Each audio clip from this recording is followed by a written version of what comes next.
Feared as the bewitched king, Charles II of Spain is remembered for his shocking appearance and the devastating effects of generations of inbreeding. But behind this broken monarch were two young queens, sent into a marriage they could not refuse. Their stories are ones of duty, despair, and a royal union that would end in tragedy and plunge Europe into war. Before we explore the wives of King Carlos II, we need to look into the life of the man himself. Carlos or Charles was born on the 6th of November 1661. He was the youngest son of King Philip IV of Spain and Mariana of Austria. Although he did have older brothers, they were either illegitimate or had predeceased him. For instance, his half-brother Balthazar Charles had long been heir to the throne, but he died in 1646, a week short of his 17th birthday, from a suspected case of smallpox. This family background meant that Carlos succeeded as King Carlos II of Spain upon the death of his father on the 17th of September 1665. This was a few weeks before Carlos turned 4 years old, and a long minority reign followed in which his mother, Mariana of Austria, and his illegitimate half-brother John of Austria vied for control over the government. Part of the reason for the struggle for power at court was the widespread awareness that even when Carlos came of age, he might not rule independently. He suffered from a range of serious health problems, and contemporaries already recognized that his condition would limit his authority. Historians and medical experts still debate exactly what afflicted him, but the records paint a grim picture. His body never fully developed. He struggled to walk without assistance, and he had the pronounced Habsburg jaw, which made chewing and speaking difficult. Contemporary accounts also describe developmental delays and intellectual limitations. Many at court believe that these physical and intellectual problems were so unnatural that they must be the result of sorcery. As a result, Carlos II of Spain became known as El Rey Hechizado, the bewitched king. The reality, however, was far more troubling. His condition is widely thought to have been the result of severe inbreeding. For generations, the Spanish and Austrian branches of the House of Habsburg had intermarried. This had resulted in close cousins interbreeding, generation after generation.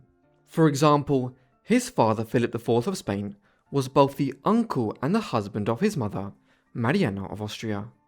She had originally been intended to marry his son, Balthazar Charles, but after his death in 1646, Philip married his own niece instead. Carlos's chronic health problems were almost certainly linked, at least in part, to this long history of inbreeding. Some historians have suggested that he may have suffered from hydrocephalus, a build-up of cerebrospinal fluid in the brain, but his exact condition remains uncertain, and most scholars believe his illnesses had multiple causes. Whatever the truth of his condition, it left Carlos with a striking and unusual appearance, one that was difficult to disguise in person. And yet, portraits told a very different story. Spanish court painters carefully softened his features, presenting him as dignified, even somewhat handsome, to potential brides abroad. Because despite everything, the future of Spain depended on one thing: Carlos needed a queen. Like any king, Carlos needed to marry to secure his dynasty. From a young age, contemporaries doubted whether he would be capable of fathering any children, given his fragile health. Yet regardless of these concerns, the king had to try, especially as the direct male line of the Spanish branch of the House of Habsburg had grown dangerously thin. By the 1670s, negotiations were underway across Europe to find a suitable bride for the so-called bewitched king. Initially, there were discussions that Carlos might marry his own niece, Maria Antonia of Austria, the daughter of Leopold I, Holy Roman Emperor, and his own sister, Margaret Theresa of Spain. Such a union would have kept the Spanish crown firmly within the House of Habsburg, though it would have further intensified the already extreme levels of inbreeding. However, the match proved impractical. Maria Antonia was still very young, and Spain could not afford to wait. With the succession increasingly uncertain, the priority was clear. The king needed a wife and an heir as soon as possible. There were also brief considerations of a Portuguese match, with Isabel Louisa, Princess of Baida of the House of Braganza suggested as a potential bride. Such a union might have helped stabilize relations on the Iberian Peninsula after decades of tension. Yet the idea never gained real momentum and was set aside. A French alliance, however, proved far more appealing. Relations between Spain and France had been strained for years, particularly under Louis XIV, whose wars in the 1660s and 1670s had stripped Spain of valuable territory in the Low Countries and along its eastern frontier. A royal marriage offered a chance, however fragile, to ease that rivalry, and so at last, a bride was chosen. In the end, it was Marie-Louise d'Orléans who would become Carlos's wife. She was born on the 26th of March 1662 in Paris, and was only a few months younger than Carlos. Marie was the daughter of Princess Henrietta of England and Philippe I, Duc d'Orléans, the younger brother of Louis XIV. Hence, Marie was a royal niece. Marie-Louise was also Carlos's first cousin once removed, as her grandmother was Anne of Austria, a daughter of King Philip III of Spain, Carlos's grandfather. The pair were also second cousins owing to complex and tangled family connections. After her birth, both parents were said to be disappointed that the child was a girl, with her mother reportedly exclaiming, "Then throw her into the river," though she was quickly calmed by her mother-in-law. Despite this dramatic beginning, Marie-Louise grew up to be her father's favourite. She enjoyed a warm and relatively happy childhood, spending much of her time at the Palais Royal. She was especially close to her two grandmothers, Anne of Austria, who spoiled her and later left her a substantial inheritance, and Henrietta Maria of France, with whom she often stayed at Colombes. Tragically though, in 1670, when Marie-Louise was just 8, her mother suddenly died. The following year, her father remarried, taking Elizabeth Charlotte of the Palatinate as his new wife. Despite this, Marie-Louise would go on to maintain a warm and affectionate relationship with her stepmother. She also received a careful and well-rounded education, learning to write, sing, dance, and play instruments such as the harpsichord, while also mastering the art of formal courtly conversation, all under the watchful guide of her governess. As well as this, contemporaries spoke positively of her, with one stating, "Of an elegant presence, of well-proportioned stature, with a serene and flattering countenance. Her hair was thick and dark brown, her eyebrows were arched and her eyes were black, lively, large and majestic. Her forehead was broad and white, her lips were full and slightly rounded, her nose was sharp and well formed, her manner was graceful and perfect." In July 1679, Marie-Louise was informed that she was to marry the King of Spain. She was devastated though, and is said to have spent months in tears. This is because she was deeply attached to her cousin, Louis Grand Dauphin, who was close to her in age, and she had once hoped to become Queen of France. But she had no choice. The decision had already been made. She then left France for Spain, never to return. Marie-Louise met Carlos for the first time on their wedding day, marrying him in person on the 19th of November 1679 at Quintana Pala near Burgos. He was 18 years old. She was just 17. Marie's life as Queen of Spain was complicated. Though Carlos is often portrayed as helpless, he was not entirely incapacitated and retained a degree of both mental and physical capacity. From the beginning, he was deeply taken with his young bride, clearly captivated by her beauty. She, however, was far less enthusiastic. Confronted with his frailty and odd appearance, she is said to have been shocked. Additionally, their attempts to have children were unsuccessful, and this was almost certainly owing to Carlos's condition, although court officials and government ministers did not discuss this in a very direct manner. Also, Marie-Louise found the Spanish court oppressively formal. Her movements were tightly controlled, and her days rigidly structured, with meals taken in silence and often alone. She also clashed with Juan Francisco de la Cerda, 8th Duke of Medinaceli, who became the chief minister of Carlos's government in the 1680s. He believed that the French ambassador, Pierre de Villars, had too much power at the Spanish court, as Marie-Louise's close confidant in Madrid. Villars was eventually expelled from Spain in 1681, leading to a fresh war between France and Spain in 1683. During the War of the Reunions, Marie Louise's position at the Spanish court was especially difficult. By the late 1680s, it had become clear that Marie Louise would never bear children. She was widely blamed for this failure and subjected to primitive fertility treatments that only worsened her health, leaving her with severe intestinal problems. She had also developed a taste for sweetened drinks made with lemon, cinnamon, and a lot of sugar, and began to gain weight. In early February 1689, she fell gravely ill.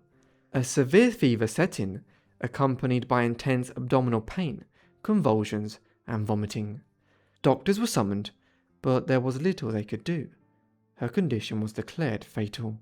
Over the years, she had grown very fond of Carlos, and on her deathbed, she is said to have told him, "Many women may be with His Majesty, but none will love him more than I do." Marie-Louise d'Orléans died on the 12th of February 1689 at just 26 years old. Carlos was devastated and is said to have loved her for the rest of his life.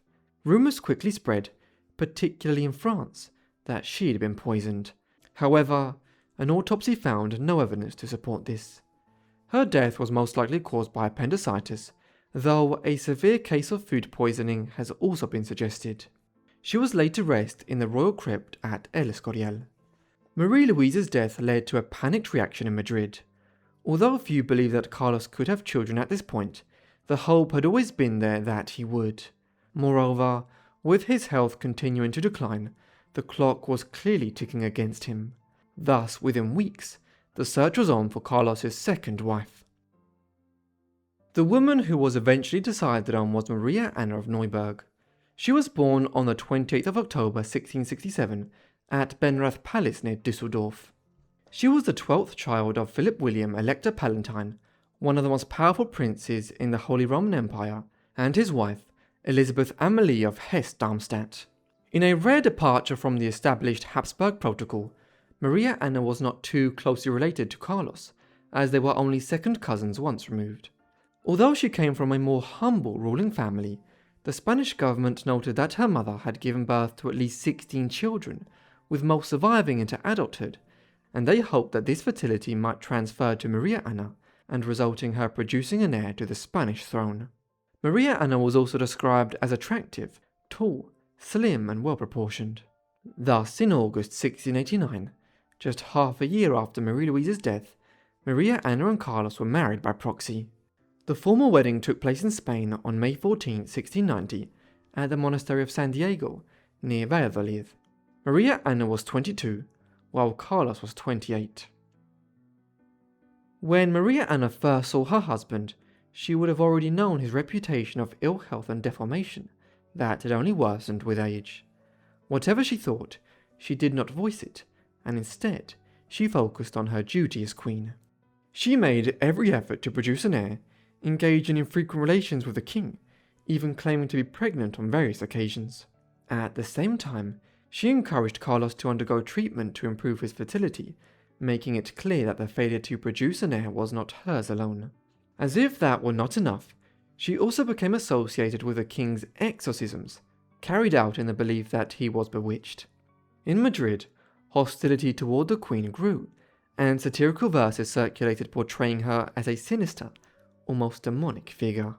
Despite this, Maria Anna soon gained status as the presumed mother of the future monarch, and became a major figure at the court and in European politics, as the British, Austrian and Dutch maneuvered to ensure that the Austrian Habsburgs claimed the Spanish throne rather than a French candidate when Carlos died.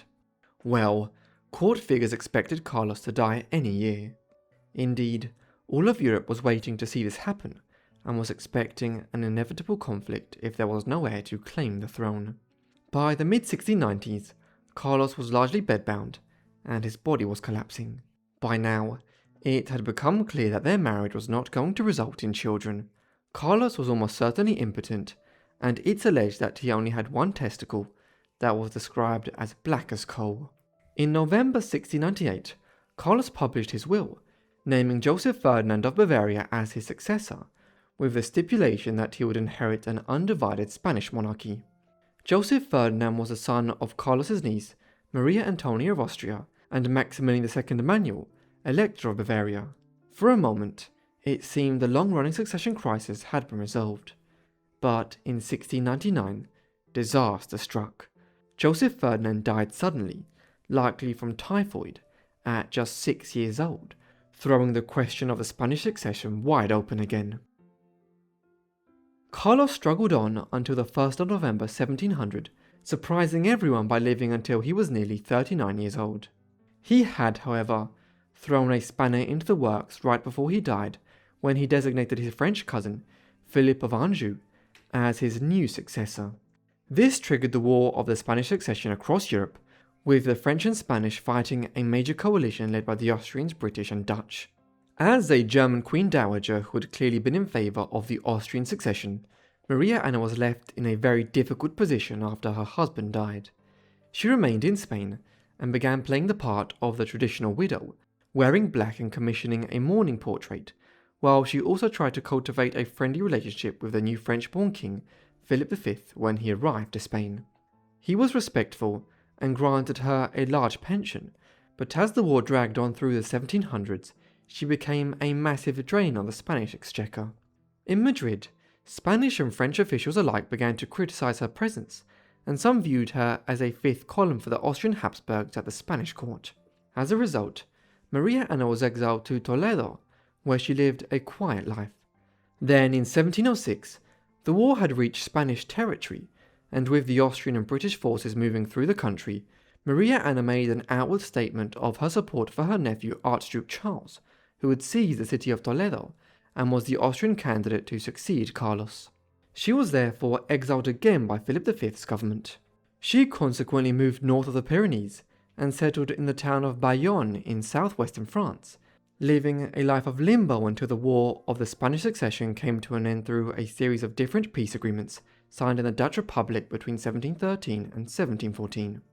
In the end, the Bourbon candidate Philip V of Spain was confirmed as King of Spain. This was under the condition, though, that the crowns of France and Spain would never be united under a single ruler. As part of the settlement, the Austrian Habsburgs received the Spanish Netherlands along with Spain's Italian territories, including Naples and Milan. Maria Anna would live a long life as Queen Dowager after the war ended. She continued to reside in Bayonne. It was typical for a widowed queen to remain in the country where she had been consort after her husband's death, so returning to Neuburg was not seen as an option. Instead, she continued to reside in Bayonne through the 1720s and 1730s, where she maintained an aristocratic life, regularly commissioning portraits and corresponding with women from Europe's royal houses. Maria Anna is also believed to have clandestinely married a local commoner in Bayonne, but the exact details have never been fully established. Throughout the years, she had petitioned to be allowed to cross the Pyrenees back into Spain. This request was finally granted in 1738, after she became ill. Maria Anna headed to Pamplona and then to Guadalajara, where she died at the Infantado Palace on the 16th of July 1740, at 72 years of age. She had no heirs, and left all of her possessions to Elizabeth Farnese, the Queen of Spain and wife of Philip V, who had petitioned ceaselessly on her behalf for her to be allowed to return to Spain. She was buried in El Escorial, alongside Carlos's first wife Marie-Louise. Her death marked the passing of the last Queen of Spain from the Habsburg era. Thank you so much everyone for watching this video on the wives and queens of Carlos II of Spain. I hope you found it interesting. Let me know what you thought of the video down below in the comments, and if you want more wives of kings videos, also let me know down below in the comments.